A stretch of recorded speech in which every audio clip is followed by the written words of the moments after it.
Buenas tardes, bienvenidas y bienvenidos a un nuevo capítulo de conversaciones sobre la...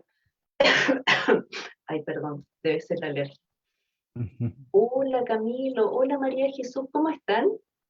Bien, bien. Hola, ¿Tú? bien, ¿y tú? Bien también, gracias. Saben que les quería hacer una consulta. ¿Ustedes saben si existe alguna aplicación para saber cómo está la calidad del aire? O sea, una aplicación para el teléfono. Sí, claro, justo estábamos hablando de eso con Camilo, ¿no es cierto? Cierto, justo estamos conversando de cómo funcionan esas aplicaciones. ¿En serio? Y son muy difíciles, es algo muy difícil de explicar. No, la verdad que no tanto. De hecho, tengo una idea. ¿Les parece si hablamos sobre eso en conversaciones sobre la Tierra? Ujú. Oh, me parece maravilloso, María Jesús. De hecho, llamen a su familia y a sus amigos y amigas, porque ahora los voy a presentar. Ya, ahora sí. Buenas tardes, bienvenidas y bienvenidos otra vez a un nuevo capítulo sobre conversaciones sobre la Tierra, un espacio organizado por la Biblioteca Montesquieu de Valor del Departamento de Geofísica de la Universidad de Chile y Explora, Región Metropolitana Surponiente. Antes de iniciar la conversación, quiero agradecer y dar la bienvenida a nuestra intérprete en lengua de señas, Tiare Godoy. Bienvenida, Tiare, y gracias por ayudarnos con la interpretación en lengua de señas esta tarde. Nuestros invitados de hoy son el integrante del equipo de datos y cómputos del Centro de Ciencia del Clima y la Resiliencia, CR2, y profesor experto de supercómputo y modelamiento del Departamento de Geofísica de la Universidad de Chile, Camilo Menares, y la tesista del Magíster en Meteorología y Climatología de la Universidad de Chile, directora de contenidos de la ONG Zeus y divulgadora científica María Jesús Rapanaye, también conocida como @Climeri en Instagram. Bienvenido Camilo, bienvenida María Jesús y muchas gracias por estar aquí hoy. Gracias a ti, Daniela. Ujú. Bueno, para comenzar, creo que todas y todos sabemos que la contaminación del aire es un gran problema en Chile que repercute en la salud, en la economía y los ecosistemas. Pero quizás no saben que en Chile el 60% de la población está expuesta a niveles de contaminación del aire que están por sobre la norma nacional e internacional. O sea, es mucha contaminación. Y para eso estamos aquí hoy, para hablar del tema. Entonces, para comenzar, Camilo, lo primero que quisiera preguntarte es, ¿cuál es la importancia de predecir la calidad del aire y cómo abordan esto desde tu área, la ciencia de datos? Gracias, muchas gracias, María Jesús. Voy a compartirles la pantalla para mostrarles una slide que tenía preparada para contestar preguntas de ese tipo. Entonces se los voy a ir comentando. Me dicen si es que ven todo bien. ¿Sí? Sí. Ya, genial. Bueno, entonces, claro, yo creo que la pregunta parte, yo creo, con una explicación un poco más fundamental, y nosotros hacemos varios cursos también, no solamente el curso que mencionaba Daniela, sino también hacemos cursos de contaminación atmosférica en BUCHEF, y en general, cuando uno le pregunta a los alumnos o a las personas qué es la contaminación atmosférica, es algo que les cuesta responder, aunque en general las palabras son bien explicativas en lo que contienen. Uno pregunta y no pueden dar una respuesta muy concreta. No sé, María Jesús, si tú te atreves a dar una respuesta a qué es lo que es la contaminación atmosférica, quizás lo sabes. Ujú. Como yo no tomé el curso de contaminación Sí, pero atmosférica, es un buen pero experimento entonces. tomé algunos en el magíster. Ujú. O sea, para mí es todos los componentes que pueden estar dentro de la atmósfera que tengan efectos adversos para la salud de las personas y la biodiversidad también. Claro, claro, es tal cual dices tú, con una pequeña aplicación adicional que se considera importante. Por ejemplo, aquí vemos en la imagen una ciudad en donde estos círculos representan muchas aerosoles o gases, moléculas en general, que componen gases, por ejemplo, dióxido de azufre. Este dióxido de azufre se presenta mucho en la atmósfera de Quintero y Puchuncaví, donde las empresas como las refinerías de petróleo arrojan estos gases a la atmósfera y causan daño a las personas. También, por ejemplo, vemos NOx que arrojan los autos, material particulado, que arroja la calefacción, ozono que se forma en la atmósfera, etcétera. Pero, por ejemplo, el ozono es una molécula bien llamativa, primero porque no lo emite el humano y se forma en la atmósfera, y segundo porque representa la capa de ozono. Y mucha gente también cuando hacemos esta charla o hacemos divulgación, nos vamos a otras universidades a hablar, nos preguntan sobre la capa de ozono. Es beneficiosa, pero a la vez un contaminante. Y claro, o sea, depende un poco en qué altura esté el ozono de la atmósfera, pero la idea principal que quiero implantar con esto es de que depende también de los niveles de concentración de los gases o de los aerosoles en la atmósfera. Por ejemplo, el material particulado fino, que es el que determina si uno puede ir a clase o no, o puede salir a transitar en automóviles, como que pone la restricción vehicular. Seguramente la Mari lo sabe porque hizo el magíster en meteorología y climatología, pero estos son núcleos de condensación. O sea, si no hubiesen aerosoles de este tipo en la atmósfera, no se forman las nubes generan precipitación y son importantísimas entonces para la biodiversidad y el ecosistema. Si la precipitación conlleva también al surgimiento de la vida, que precipite y que caiga agua sobre la superficie de la Tierra. El material particulado fino, entonces, algunos aerosoles conllevan a núcleos de condensación que permiten la formación de nubes, entonces son necesarios. ¿Sí? Si ninguno de estos gases estuviese en la atmósfera, no tenemos capa de ozono, no tenemos aerosoles, etcétera, etcétera, etcétera. Si no tenemos metano, el calentamiento global se reduce demasiado y el planeta cada vez más cálido y se pone extremadamente frío. Entonces son necesarios estos gases, pero hasta un límite. Cuando se exceden cierto límite de estos gases, se ponen perjudiciales. Entonces, claro, son todos esos gases que tú dices y se vuelven contaminantes atmosféricos cuando exceden un cierto límite. Cuando el límite, por ejemplo, el metano, hay tanto metano en la atmósfera que empieza a generar calentamiento global, o hay tanto material particulado en la atmósfera que empieza a dañar la salud de las personas, y así, etcétera, etcétera. El ozono también daña ecosistemas, terrenos, a las personas también les genera alergia. Entonces, cuando todos estos gases que son necesarios, pero los humanos los emitimos o generamos que se formen demasiado, se genera el problema de contaminación atmosférica. Y como ven ustedes, estos gases están aquí, bueno, lo voy a mostrar a continuación, pero estos gases son súper pequeños. En la atmósfera uno no puede distinguir moléculas, y los gases en sí son demasiado pequeños y los aerosoles también. Entonces es muy difícil incluso medirlo. Medirlo lo hacemos con una precisión lo suficientemente buena, pero entonces predecirlo es bien difícil, ¿sí? Por ejemplo, aquí está uno que resulta ser uno de los más importantes para los países, no porque en sí el material particulado sea uno de los contaminantes más importantes, sino porque este determina casi siempre la normativa de los países. Cuando el material particulado excede cierta norma, no hay una restricción en los países, en donde los países tienen que parar su actividad antropogénica. Su actividad antropogénica significa cuánto se mueve la ciudad, ¿sí? Cuánto emiten emisiones o tienen automóviles o fábricas funcionando. Esa es la actividad antropogénica. Entonces el material particulado, por ejemplo, este es un cabello que dice aquí que tiene cerca de 50-70 micras de longitud, de diámetro, perdón, y el material particulado tiene 2.5 micras. O sea, no sé, al menos 5 veces más pequeño que en el diámetro que un cabello. Entonces es muy difícil de verlo, pero por ejemplo yo hace poco estaba en mi otro departamento y miraba hacia la cordillera, se veía, y no sé si hoy día sigue así, pero no se podía ver bien la cordillera, ¿sí? Entonces hay mucho aerosol en la atmósfera y nula la visión, ¿sí?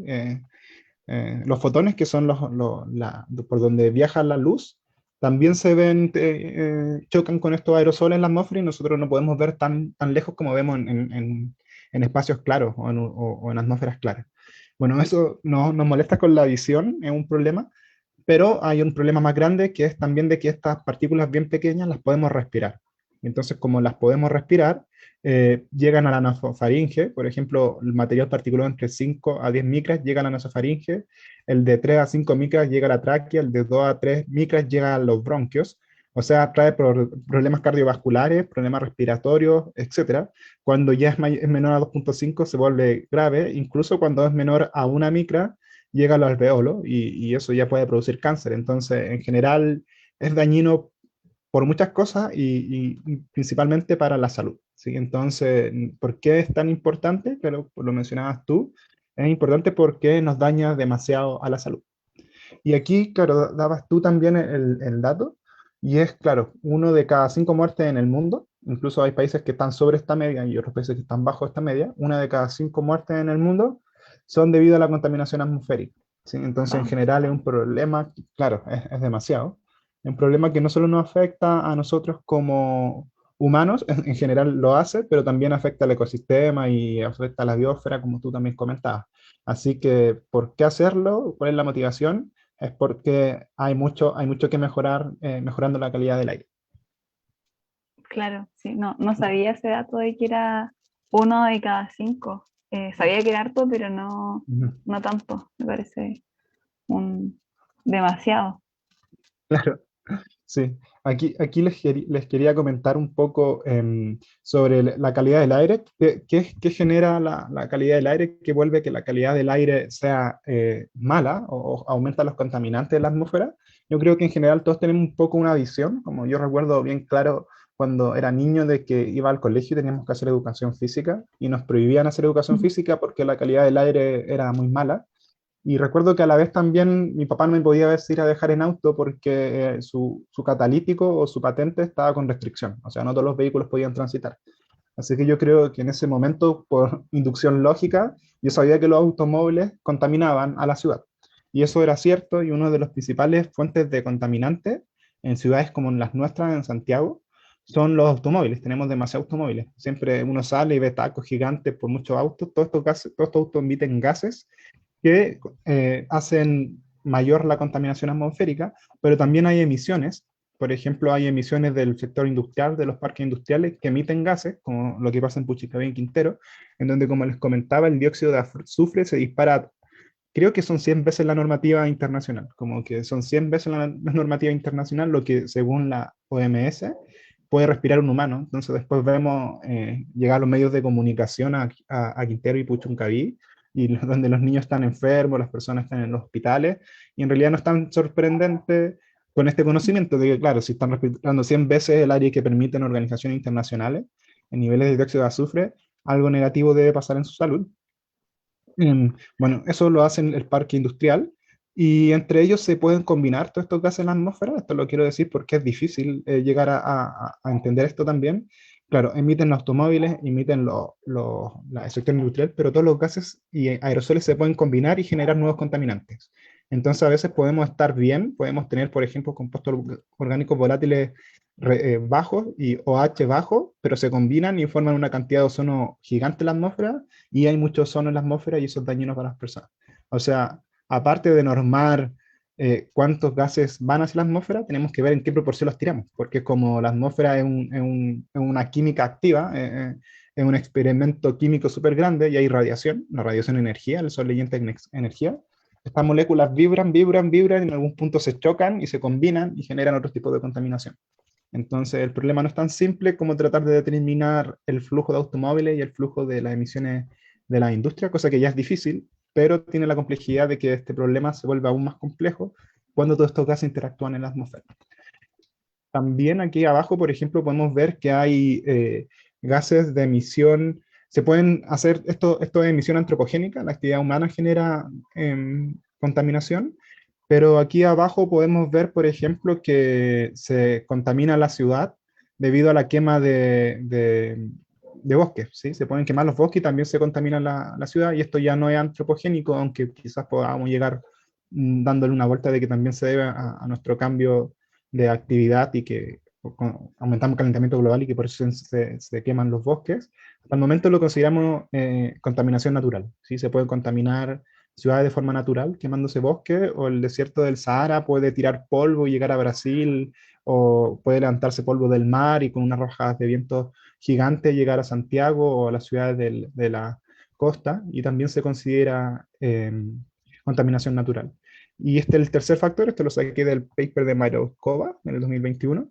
Esto ya lo sabemos hace tiempo, pero ella resumía bien en esta imagen lo que sucedía, y es la inversión térmica. Esto es lo que hace, por ejemplo, esto es un paper internacional, pero si se dan cuenta, calza justo con Santiago. A la derecha Sí. podría estar la cordillera de la costa, a la izquierda la cordillera de los Andes, o independiente de la ubicación, dos cordilleras muy grandes, la ciudad al medio, y aquí arriba hay algo que nosotros los meteorólogos o climatólogos o físicos llamamos inversión térmica.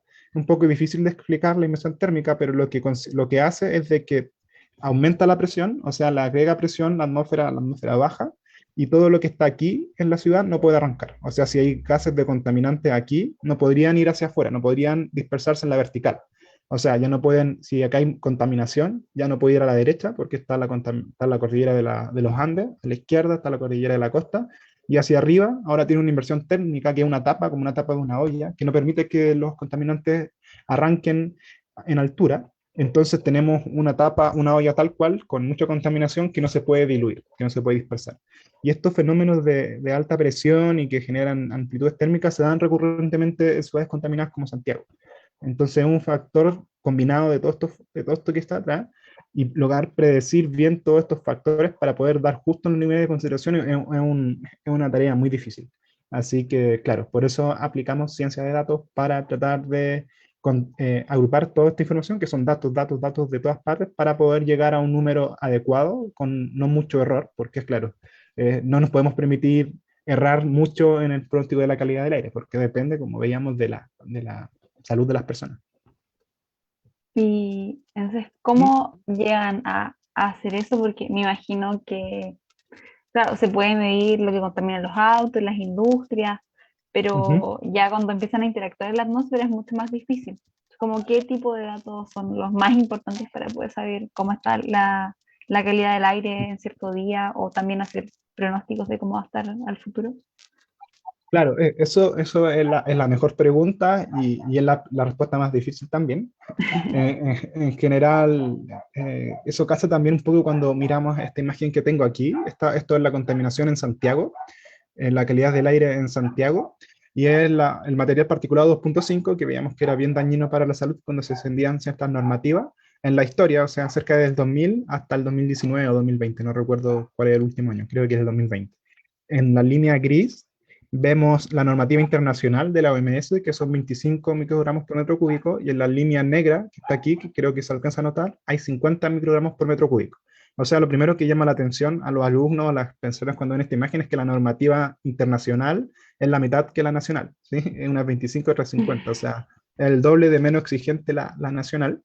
Bueno, independiente de eso, siempre tenemos días sobre la norma, en la normativa nacional y la internacional, casi todo el año estamos por encima de la normativa. En Santiago de Chile, que es una de las ciudades contaminadas de Chile, y también hay otras que ahora han pasado a ser más contaminadas gracias a de que la contaminación, si uno ve aquí y se imagina una línea, ve que va reduciendo, ¿no? Como que en el primer periodo hay mucho más contaminación que en el segundo, va reduciendo y eso es positivo.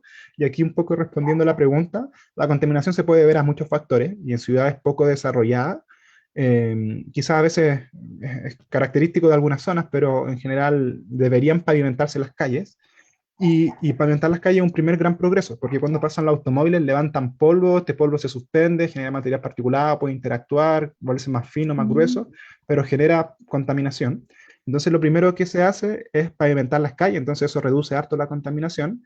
Se vuelven los autos catalíticos, o sea, se exige autos catalíticos, también se reduce harto la contaminación, se limpian los combustibles, cosas que es fácil de hacer, entre comillas, o sea, es una primera aproximación de primer orden que reduce harto la contaminación y fueron los procesos que se dan en este primer periodo. Eso, por ejemplo, no pasa en otras ciudades. Cuando uno va más al sur o más al norte, hay carreteras que no están pavimentadas y pasan autos y levantan un polvo gigante. Seguramente eso ayuda a que exista más contaminación. Pero en Santiago se han preocupado un poco más de este tema y han llevado a reducir la contaminación. Pero en un segundo periodo, si uno se centra en el segundo recuadro, ve que no reduce la contaminación, incluso se aumenta. Aquí se está calculando la tendencia de esta última parte de acá, que lo que quiere decir que cada 10 años el material particulado aumenta 1.8 o casi 2 microgramos por metro cúbico. Ahora nos vamos al descenso y vamos al ascenso en contaminación cada año. Y como vemos acá, cada año tenemos más puntos o más casos sobre la normativa. Entonces, claro, es un problema por todo lo que mencionábamos anteriormente. Pero, ¿qué está pasando aquí? ¿Por qué en un primer periodo reducimos la contaminación y en un segundo no lo reducimos? Esta es una tesis y una de las publicaciones e investigaciones que hemos venido haciendo también en el centro, y es que tenemos la evidencia científica que puede respaldar, tanto por lo que sucede acá en Chile, como sucede en otros países de Europa, que cuando los países toman estas medidas, que ya son de países subdesarrollados, cuando van al desarrollo ya las calles están pavimentadas, ya no se puede usar combustibles muy cochinos, etcétera, pasan a este patrón que está aquí, en donde la química atmosférica se vuelve muy importante. O sea, los otros gases presentes en la atmósfera se empiezan a combinar entre sí y empiezan a generar contaminación. Entonces, eso se vuelve importante y se separaría uno entonces como científico el problema en dos causas. El primero era más fácil estimarlo porque tenían ciertas características donde ciertos datos eran importantes, como por ejemplo el viento, cosas que llevaban a contaminar a la ciudad. Y en este segundo hay muchos gases atmosféricos que van a ser importantes para el pronóstico. Así que, claro, va a depender del patrón de la ciudad.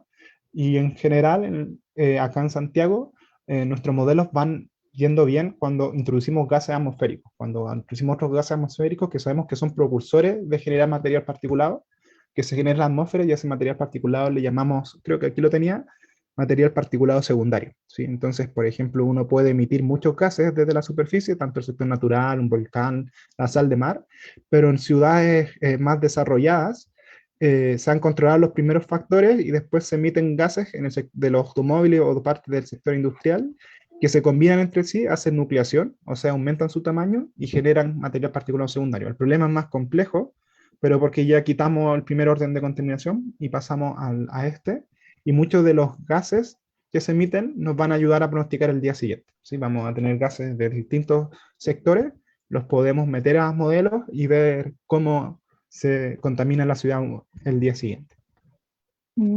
Qué interesante y qué complejo. A mí no, mi área de la meteorología no es para nada la calidad del aire, precisamente porque para mí se me hace muy compleja. Si no sé si podrías andar un poco más en cómo se diferencia hacer la predicción de cómo va a estar la calidad del aire con el pronóstico del tiempo, que también es súper difícil, pero eso se me hace que es como todavía más difícil. Claro, claro, la verdad es que creo que aquí puse una imagen, en la mañana me invitaron a presentar en otra universidad y los chicos sabían, ellos eran jóvenes y sabían lo que era Ethereum, eso me llamó la atención. En verdad esto es la bolsa, es una bolsa, en general es una criptomoneda, pero es como se mueve una bolsa de comercio. Aquí puede haber puesto Nasdaq o las acciones de Apple, etcétera, pero la figura de la izquierda es cómo se mueve una bolsa de comercio moderna, cómo se mueve una divisa moderna o acciones modernas, y están en el mismo periodo, del 08 al 01 de agosto hasta diciembre, de agosto hasta diciembre. La de la derecha de Ozono, en Tololó, en una zona del norte de Chile que nos interesa harto como científico, y la de la izquierda es Ethereum, que es una criptomoneda que, como le digo, una divisa de acción, que se transa con ella. Lo primero que quería comentar con esta imagen y lo que les quería mostrar es de que todos sabemos que predecir la bolsa de comercio es muy difícil, porque si la pudiéramos predecir seríamos millonarios casi todos. Entonces es un problema complejo, y el de la derecha también es complejo si se ven que tienen, incluso son similares, ¿no? Como que Sí, se ve que se parecen.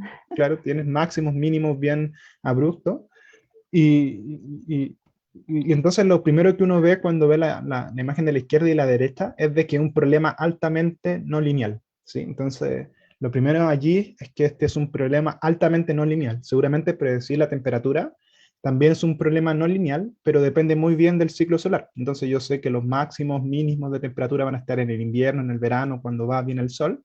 Entonces no es tan difícil predecir la temperatura porque no es un problema tan altamente no lineal como el de la bolsa o el del ozono.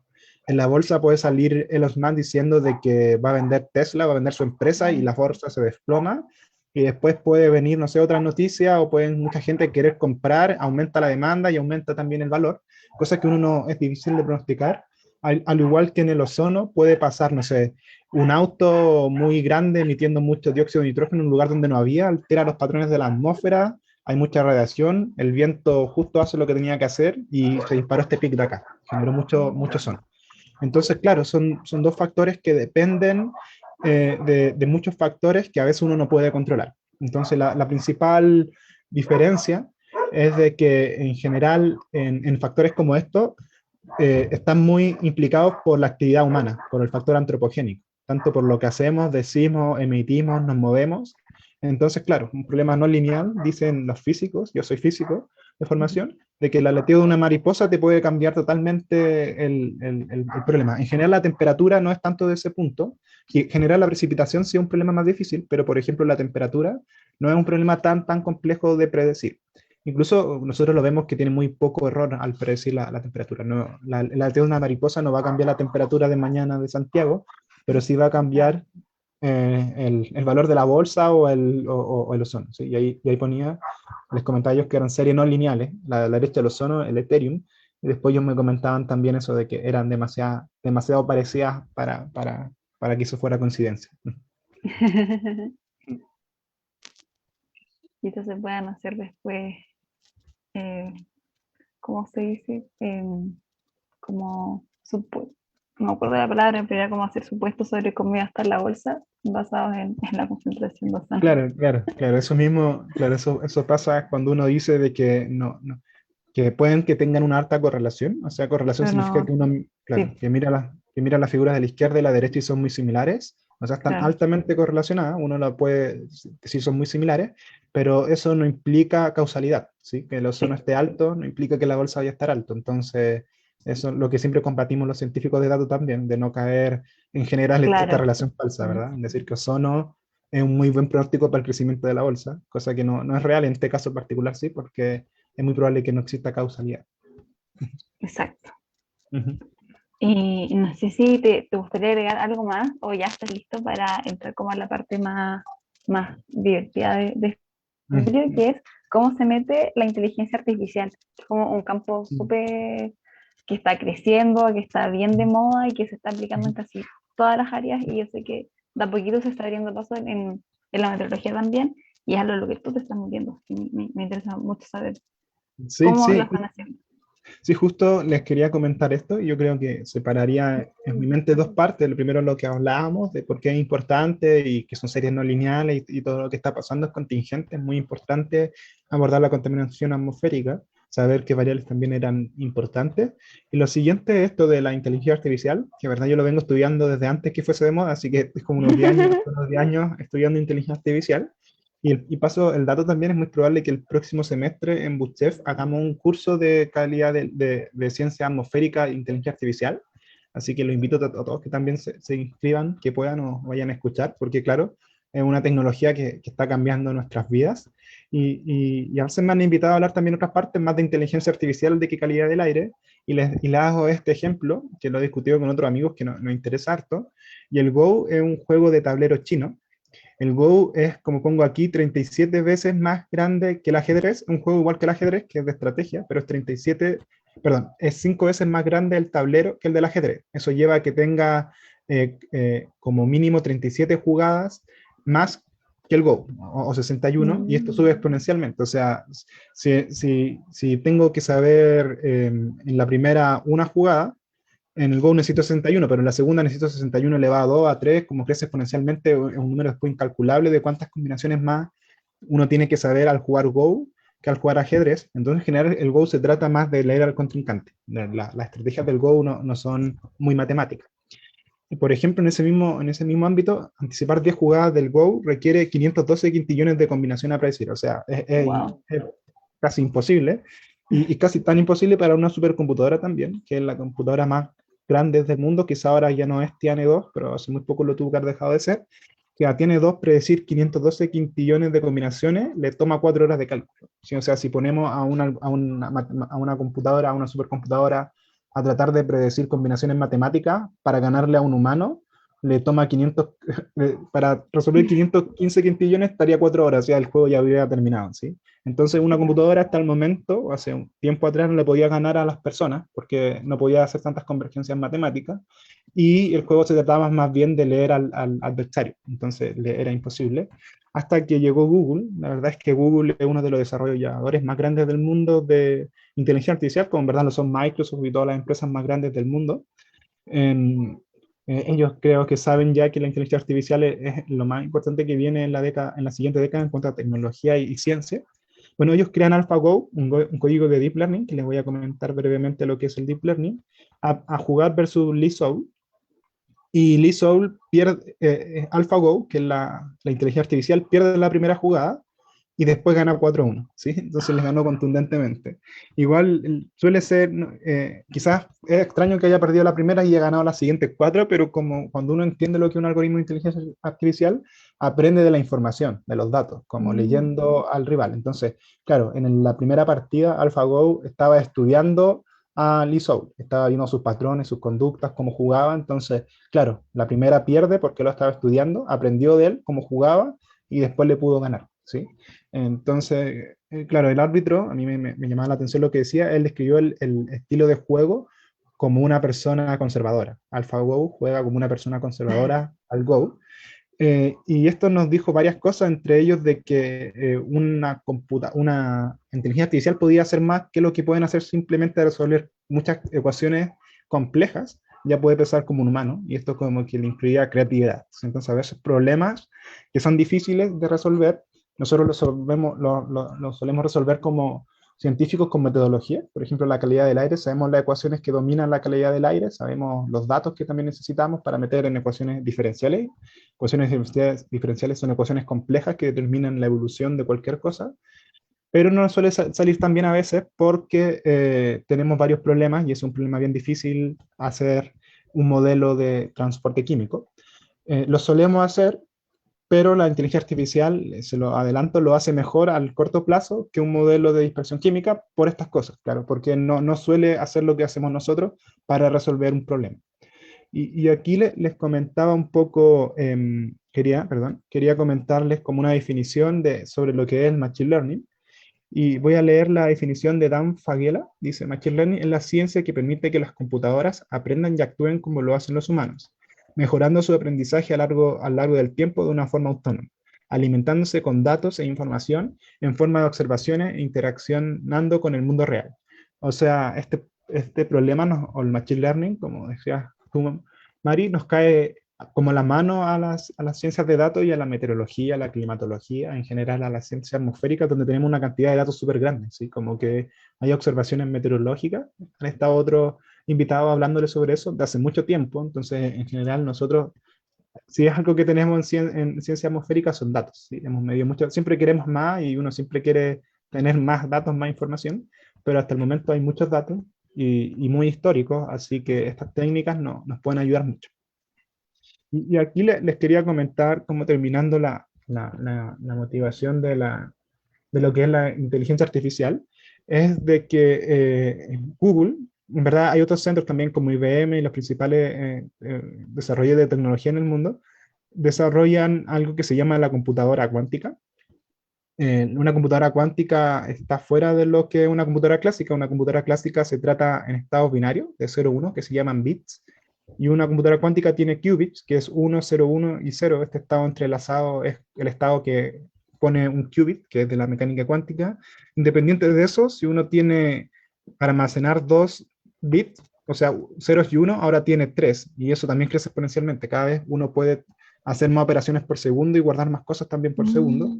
Entonces eso dispara la capacidad de cálculo, y aquí casi siempre hago clic aquí y me abre la página, y me gusta para mostrar lo impresionante que es. Creo que me debería cargar. Sí, allí me cargó, perdón. No era justamente esa, igual quiero verla, pero claro.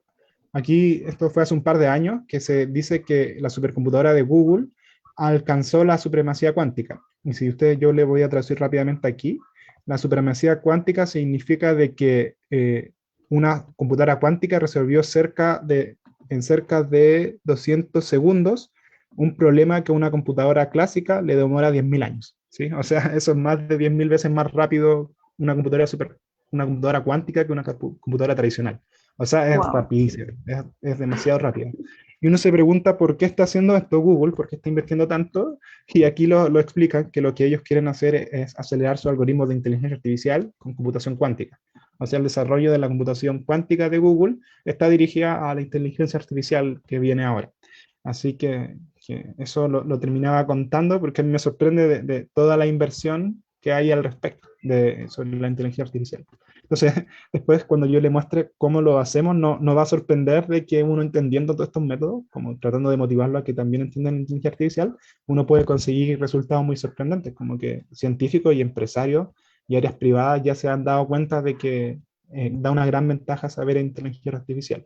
Y aquí, un poco como situándolo en la actualidad, uno ve cómo ha evolucionado la inteligencia artificial en el tiempo, y está en la imagen anterior, pero no voy a caer en ella.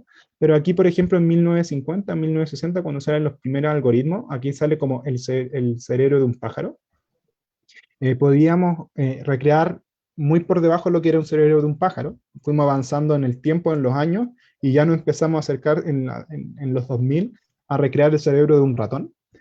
Y en la actualidad, aquí no llega hasta el 2020, esto crece de forma exponencial, pero ya estamos siendo, en 2015 éramos capaces de imitar el cerebro de un gato y estamos a punto de imitar el cerebro de un humano. Ahora en el 2020 estamos muy cerca de imitar el cerebro de un humano. Entre ellos han salido varios algoritmos, que cada uno de estos puntos son algoritmos que marcan un consenso en la inteligencia artificial. Entre ellos GPT-3, que seguramente lo pueden ver, lo pueden googlear, que es un algoritmo que ya habla como humano, resuelve problemas humanos, etc. Estamos muy cerca de llegar a este límite ahora en el 2020. Y esto crece exponencialmente. Entonces, la proyección es que en el 2050 un algoritmo de inteligencia artificial más la computación cuántica o lo que sabemos de cómo va a evolucionar el hardware, puede hacer tantas conexiones por segundo como la humanidad completa. ¿Sí? Estas son las conexiones por segundo que hace una neurona. Entonces, de aquí al 2050, un algoritmo podrá procesar tanta información que podría imitar el cerebro de la humanidad completa. Y pareciera ciencia ficción, pero la verdad es Sí, que sí. Pero la verdad es que son datos, como conoces tú, científicos, como que son proyecciones basadas en datos y en realidad. Y claro, a veces como cuando uno hace estas charlas me insisten en caer en la ciencia ficción, pero yo trato de dar la información que estamos manejando y la verdad es que no va a ser sorprendente cuando se llegue a eso, es la proyección más clara que tenemos, que en al menos mm, 40 años podamos tener toda esa capacidad de cálculo con la inteligencia artificial. No sabré qué podríamos predecir con eso, pero claro. cosas, claro, Pero pero imaginarse como hasta dónde podría llegar, como teniendo máquinas que piensen como toda la humanidad en su conjunto. Como que claro. para una persona, claro, no te lo puedes imaginar cómo va a avanzar la ciencia. Claro, claro, y es interesante porque si vamos entendiendo estas cosas y las vamos conectando como con problemas de la calidad del aire, del cambio climático, etcétera, seguramente vamos haciendo que los avances de inteligencia artificial también ayuden a los ecosistemas, a la biosfera, a la salud de las personas, como habías comentado tú desde un comienzo. Aquí se los quería comentar brevemente, no quiero ahondar en cómo trabaja una inteligencia artificial, solamente quiero que quedaran con una idea, porque la pregunta es súpermente compleja de cómo lo hacemos, explicarla en tan poco tiempo y forma sencilla, pero la verdad es que lo que hacen o inventó McCulloch y Pitts en 1954 fue una estructura matemática o de programación que imitaba a una célula humana, que a una célula, a una neurona. Sí, una neurona es una célula, pero específicamente una neurona. Una neurona tiene dendritas, esto lo vimos casi todo en el colegio, lo estarán viendo en el colegio. Tiene un axón, un cuerpo donde se comunica y tiene un terminal de axón y tiene un núcleo. ¿Sí? Por las dendritas se comunica y toma la acción. O sea, si yo me peñisco el brazo, me duele porque las dendritas que están en mi brazo, de las neuronas, captaron esa información y mandaron una señal rápida a mi cerebro de dolor o de molestia. Entonces, estas mismas dendritas de acá son la entrada de datos de un modelo simple donde entra información. Después el núcleo se toma por estas cosas que son pesos y son funciones que en general en primera instancia imitan una función lineal, no quiero entrar en matemática, y después se suman y todo esto es el núcleo y al final tiene una salida que es el terminal o el axón. O sea, lo que quiero decir es de que ellos se dieron en 1954 que podían programar una célula neuronal con una estructura computacional simple. ¿Sí? Y a eso le llamaron perceptrón. Un perceptrón entonces es lo mismo que una neurona. Con un perceptrón podíamos hacer cosas sencillas como distinguir problemas lineales, que cuando veía unos quietos si era rojo o azul, pero no podía resolver cosas más complejas. Eh, Posteriormente, lo que se hicieron cuando creció la capacidad de cómputo fue poner muchos perceptrones juntos, o sea, muchas neuronas. Eso ya es un cerebro humano más simple, o un cerebro de un pájaro, como lo veían. Muchas Mm, neuronas juntas hacen un perceptrón multicapa. Entonces, y a esto ya le llamamos una arquitectura neuronal. Entonces, esto ya puede resolver problemas más complejos. Entre más neuronas, no siempre es así, pero un cerebro más desarrollado puede resolver problemas más complejos. Y avanzó tanto la ciencia y la tecnología y la forma de hacer converger estos algoritmos que generamos perceptrones multicapa muy densos, que ya casi están imitando la totalidad del cerebro humano.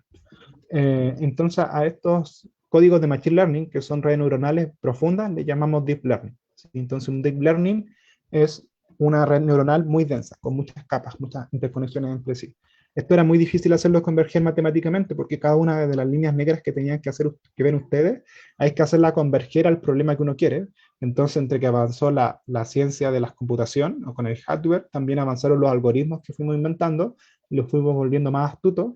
Cada vez podemos poner más neuronas y que el tiempo de cálculo se demore menos. ¿sí? Entonces cada vez podemos ir generando un cerebro más potente, y como les mostraba en las figuras anteriores, podemos ir haciendo más conexiones por segundo de forma muy breve, resumida y no muy compleja.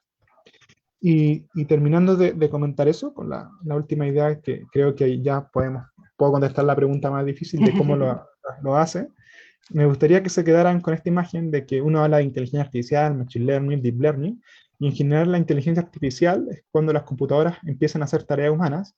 Cuando uno se va al machine learning, es un subgrupo de la inteligencia artificial, que son las máquinas que aprenden como de los datos, que aprenden a través de los datos como humanos. Y el deep learning es un subárea del machine learning en donde los códigos de machine learning son las redes neuronales muy densas, ¿sí? Entonces, inteligencia artificial, un subgrupo del Machine Learning, un subgrupo del Deep Learning. Y esta área de aquí es justamente mi última publicación, que la tratamos de aplicar en Santiago, es cuando uno pone una red neuronal más densa, que se parece aún más a un cerebro humano, cómo podría ayudar a predecir la calidad del aire. Aquí pongo una figura, nuevamente esta figura no es mía. En, en, Aquí se puede ver, por ejemplo, las ideas que van surgiendo con la modernidad. Si cada uno de estos es un perceptrón, como les comentaba, pero si uno concentra varios perceptrones, hace un perceptrón multicapa, si los conecta entre sí de forma circular, hace una máquina de Wolfman, etc. Lo que quiero decir es de que tenemos perceptrones, que son la unidad mínima o son como átomos, y dependiendo cómo los vamos configurando, las redes neuronales o estas arquitecturas de Machine Learning van agarrando diferentes propiedades o van sirviendo para distintas cosas. Entonces, aún estamos los científicos haciendo en nuestros laboratorios computacionales arquitecturas de perceptrones, combinándole o agregándole matemáticas, haciendo diferentes convergencias o estructuras geométricas que nos ayuden a resolver problemas cada vez más complejos o particulares, como la detección de imágenes, auto autónomos, etc. Entonces, diferentes algoritmos que vamos encontrando nos van a ayudar a diferentes cosas. Por ejemplo, este último de aquí, que es el más claro, yo me atrevería a decir, claro, uno como este de acá, como este que está aquí, o este que está acá abajo, la arquitectura es muy parecida a las que se usan en el procesamiento del lenguaje natural, que son las inteligencias artificiales que ya pueden hablar con las personas. Cada uno podría servir para distintas cosas. Este que está aquí, que es el LSTM, son las redes neuronales que tienen memoria. O sea, esos circulitos que están aquí, es la explicación matemática no la voy a dar, pero la explicación conceptual sí. Lo que hacen es generar una arquitectura dentro de la red neuronal que le otorga memoria. O sea, ella sabe, si uno le dio un dato de hoy día, de mañana y de pasado, va recordando todo y recuerda patrones anteriores. Y en la atmósfera es muy importante eso, tanto como la precipitación, la lluvia, la temperatura, la contaminación, la altura de la inversión de capa de mezcla, depende de patrones anteriores, a los que nosotros llamamos a veces patrones sinópticos. Entonces, usar una LSTM que tiene memoria pareciera uno de los mejores enfoques para predecir la calidad del aire. Y claro, es justamente la red que usamos. Aquí pongo un poco los trajes de mi paper, de cuáles son los principales gases que usamos, como les comentaba y me preguntaba la Mari al principio, ¿qué introducimos a esta red neuronal? En general son datos de gases, de concentraciones, para predecir el material particulado el día siguiente, y algunos de la amplitud térmica, que es un poco lo que dice la altura de capa de mezcla, la velocidad del viento, entre otros, pero generalmente gases, porque la atmósfera de Santiago ha pasado a ser cada vez más química. Y aquí está el resultado, como contestando, espero haber contestado cómo lo hacemos, pero aquí está el resultado y me voy a tomar un poco el tiempo de explicar la imagen de la derecha. El- la línea negra, esta que está aquí, es el pronóstico de lo que hace la red neuronal, la línea puntuada es lo observado, y el estándar es la línea puntuada, que es lo que hablábamos antes, que eran los 50 microgramos por metro cúbico en Chile. ¿De norma? De norma, claro. Ya. La normativa, claro. Entonces, si ustedes ven la línea puntual y la línea negra, van muy bien juntas, tienen una correlación alta que es 0,88 y un error relativo del 20%, del 26-25%. O sea, se equivoca el 25% de las veces. Cosa que determina bien los días sobre la normativa y está bien correlacionada. Obtener este resultado, si yo le mostraría los modelos previos que hay, estos que son determinísticos, que aún están actualmente funcionando en el Ministerio de Medio Ambiente, es muy lejos de lo que obtienen, ¿sí? Es un problema, como les comentamos, no lineal, y resolverlo de esta manera es sorprendente. Es lo mismo de que si hubiera puesto Ethereum y lo hubiese podido pronosticar con esta, con esta exactitud, es muy bueno para un problema que depende de muchas cosas, ¿sí? Entonces, claro, logramos pronosticar la calidad del aire mejor de lo que lo hacían los modelos anteriores con un día de anticipación en la ciudad de Santiago. Acá se muestra igual cómo lo hacen las otras ciudades, por ejemplo, las ciudades que están más cerca de la cordillera, como Las Condes, lo hace mejor que en ciudades que están más al poniente, como Cerrillo no sé, Pudahuel, que pueden estar por acá. Y esto es porque acá depende de muchas cosas la contaminación atmosférica, como del sector industrial, de los asados, etcétera, etcétera. Aquí depende más del tránsito o de otros factores que son más predecibles por una red neuronal. De todas formas, lo hace bien a lo largo de Santiago. Así que creo que ahí logro contestar tu pregunta también, Mari. Sí, sí, qué interesante, no sabía todo eso y funciona mucho mejor de lo que yo me hubiera esperado. Sí, y bueno, a propósito, tenemos una pregunta del público que pregunta, déjame buscar el nombre,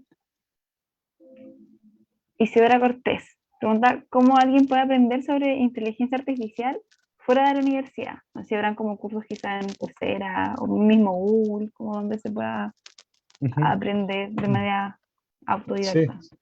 sí, sí, la verdad es que está lleno de cursos de inteligencia artificial, está muy de moda, así que está lleno en muchas partes.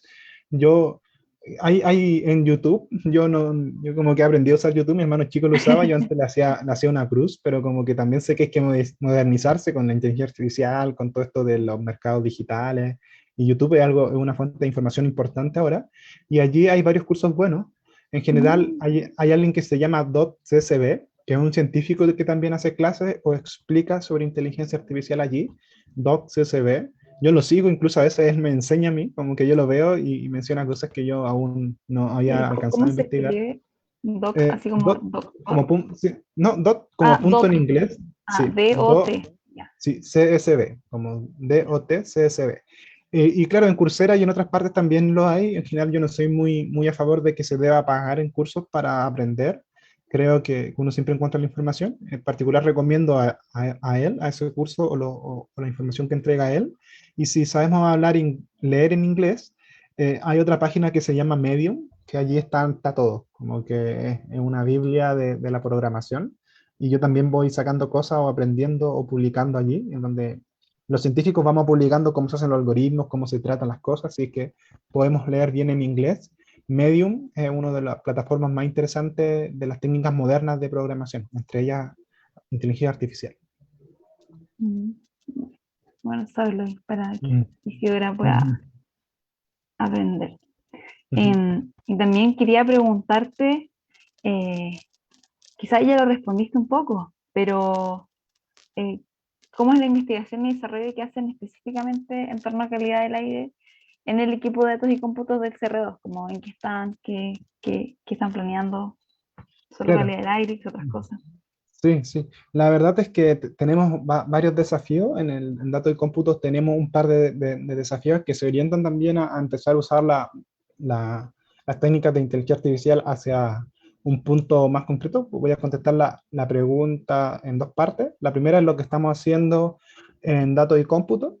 En datos y cómputo estamos usando inteligencia artificial, pero ahora nos estamos concentrando en otras cosas. Por ejemplo, estamos bien interesados en medir, como nuestro centro del CR2, que aquí está el logo, un centro interdisciplinario en donde hay sociólogos, psicólogos, meteorólogos, físicos, etcétera. Hay mucha gente, mucha área de la ciencia involucrada acá, y lo que le importa al centro es ser un centro interdisciplinario. Y lo que estamos tratando de hacer, o lo que estamos comenzando a hacer, mejor dicho, con inteligencia artificial, es medir la interdisciplinaridad del centro. O sea, cuando un científico publica un artículo, saber qué tan interdisciplinario es. Como que la inteligencia artificial pueden leer y hacer esta clasificación de forma muy avanzada. Ya hay hasta investigación respecto, en la que uno, por ejemplo, puede clasificar también muchos tweets como peligroso, dañino, con mal humor, buen humor. Esas mismas técnicas similares nos ayudan a ver cuáles documentos o artículos se parecen entre sí, cuáles no, y qué grado de interdisciplinariedad tienen. Eso en cuanto al dato en cómputo. También están más cosas allí, pero en cuanto a la calidad del aire, eso se centra un poco más en la línea de investigación que vamos siguiendo en el Centro de Ciencia y Resiliencia y Cambio Climático también, pero como investigador en la línea de ciudades resilientes. ¿Sí? El CR2 tiene varias líneas de investigación, y aquí hay una que se llama Ciudades Resilientes, y allí nos importa mucho entender cómo se contaminan las ciudades. Hasta el momento hemos querido quitar un poco el foco de Santiago, y nos hemos ido a mirar ciudades como, o perdón, localidades como Rapa Nui o Tololo, y ver por qué varía la contaminación en esos lugares, y técnicas de ciencias de datos nos están ayudando a atribuir qué tanta contaminación se le asocia a la meteorología o a las personas. ¿Quién es el culpable de la contaminación presente ahora? Como decirlo de forma clara y explicado con datos, y eso para poder tomar una decisión a posterior a los que le estime conveniente, a las autoridades que se le estime conveniente.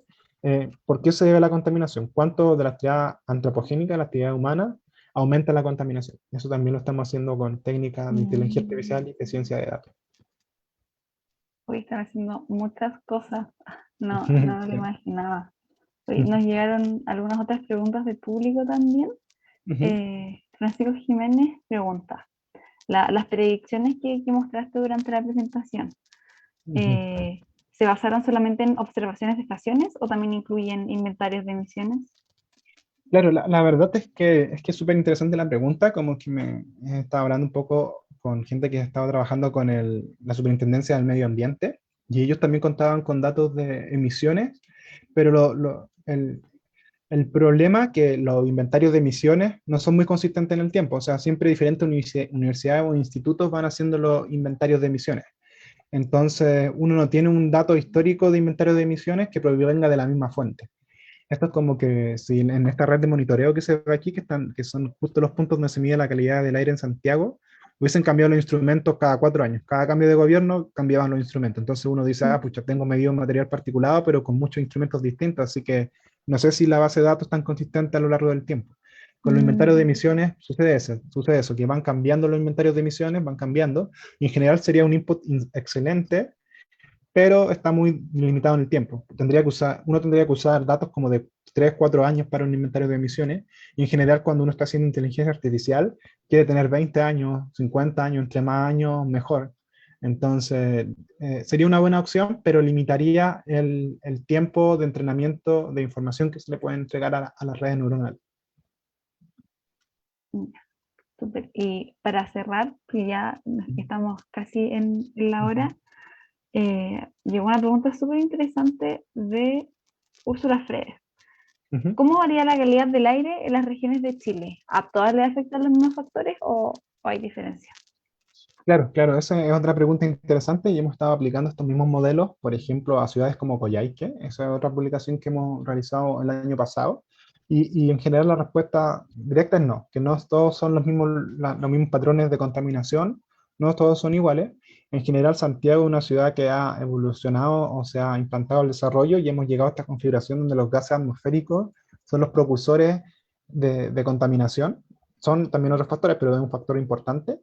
Pero, por ejemplo, en la zona sur, la calefacción aún se produce mucho a leña o por quema de biomasa, y la quema de biomasa es uno de los principales contaminantes de las ciudades. Cuando las ciudades deciden calentarse con biomasa, es mejor que lo hagan de otra forma, pero por muchas condiciones socioeconómicas, culturales y etcétera, el sur sigue calefaccionándose por biomasa, cosa que es difícil de cambiar de un momento para otro, necesita mucha Claro. inyección de recursos y entre otras cosas. Y entonces el principal factor de allí son la calefacción en base a la quema de biomasa. Entonces eso contamina mucho la ciudad, incluso Coyhaique es una de las ciudades más contaminadas de Sudamérica, y está dentro de las ciudades más contaminadas del mundo. Y debido justamente a que hay mucha calefacción, y ellos también están encerrados por dos cordilleras, la cordillera, pero está al revés, creo que está la cordillera de la Anda al otro lado que la nuestra, pero tienen otro con dos montañosos que no permite el arranque de la contaminación. Así que dependiendo de las zonas es distinto. Un resumen: la zona central contaminado por automóviles que producen contaminación secundaria, también contaminación primaria. En la zona sur, contaminados por quema de biomasa, por calefacción, y en la costa, o otras partes del norte, zonas de sacrificio, contaminados por los sectores industriales que emiten grandes cantidades de dióxido de azufre, material particulado por su actividad industrial. Así que en general en Santiago nos encontramos con esos tres tipos de patrones de contaminación. Qué interesante. Más Ujú. complejo todavía porque hay diferencia Sí, entre cada lugar. Y bueno, exacto. lamentablemente ya tenemos Ujú. que ir cerrando, pero me gustó mucho hablar contigo, a pesar de que estudio el mismo magíster, como Ujú. no es mi área, aprendí hartas cosas durante esta Ujú. charla, así que Súper. muchas gracias por haber compartir tus conocimientos conmigo y con todas las personas que han estado siguiendo esta conversación. Ya. Muchas gracias a ustedes también por escuchar y interesarse en estos temas. ¿Estás por ahí, Daniela? Sí, aquí estoy. No sé si me ven. ¿Me ven? Sí. Muchas gracias, Camilo. Muchas gracias, María Jesús, por habernos compartido lo que saben de una manera tan simple y entretenida. Esto de la computación cuántica, no sabía cuál era la diferencia entre la computación tradicional. Y ahora me quedo claro. Así que muy agradecida. Y espero que a todas las personas que nos están viendo ahora les haya gustado esta conversación entre Camilo y María Jesús, y para que sigamos mejorando el contenido que entregamos, les invito a todos y a todas a responder la encuesta que hay en la parte del chat de la transmisión, tanto en Zoom como en Facebook y YouTube. Quiero agradecer también a Tiare Godoy, que es nuestra intérprete en lengua de señas, que nos ha ayudado a hacer de esta conversación un espacio más inclusivo, y esperamos que también Tiare nos acompañe en alguna otra oportunidad. Muchas gracias. Así finalizamos un nuevo capítulo de Conversaciones sobre la Tierra. Este espacio es organizado por la Biblioteca Fernand Montesquieu de Valor del Departamento de Geofísica de la Universidad de Chile, Explora Región Metropolitana Sur Poniente. Agradecemos especialmente el apoyo de la Biblioteca Central, de la Facultad de Ciencias Físicas y Matemáticas, del Centro de Ciencia del Clima y la Resiliencia, CR2, por su apoyo en esta transmisión. Me desconcentré porque estaba leyendo un comentario de una persona que está en el Zoom, que también le agradecía a Camilo y María Jesús por lo que nos han compartido esta tarde, y dice definitivamente, Francesca Sepúlveda, dice definitivamente vale la pena invertir en estos temas a futuro en nuestro país. Gracias por la interesante charla. Bueno, esperamos contar pronto con un nuevo Conversaciones sobre la Tierra para seguir compartiendo estos temas con no solamente el público experto, sino también el público inexperto, como yo y muchas otras personas. Y les esperamos en un próximo capítulo de Conversaciones sobre la Tierra. Hasta entonces, y les mando un gran abrazo. Chao Camilo, chao María Jesús, chao Tiare. Chao. Nos vemos en una próxima oportunidad. Muchas gracias.